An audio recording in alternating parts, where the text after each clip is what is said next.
Hello and welcome to LeadQuizzes, the number one AI quiz maker for marketers. This is Hamad, your customer success manager.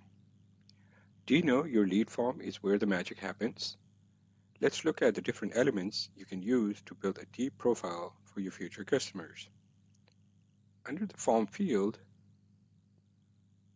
you have Full Toolkit. Apart from using the normal first name, last name, and the email address to extract the lead, you also have options to use drop-down. Drop-downs are used for clean lists. Also, you have checkbox, which you can use for multiple preferences, and also phone number field for the SMS follow-ups.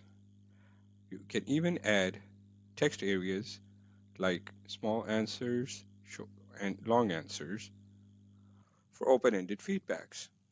Remember, for each of these, you can toggle to required to ensure you get the data your sales team needs.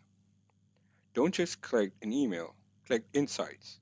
Mix and match these elements to build your perfect lead capture form. If you still have any questions, just reply or book a quick call. I'm here to help you succeed. Start building your quiz today with LeadQuizzes and watch your leads and your business grow faster. Thank you.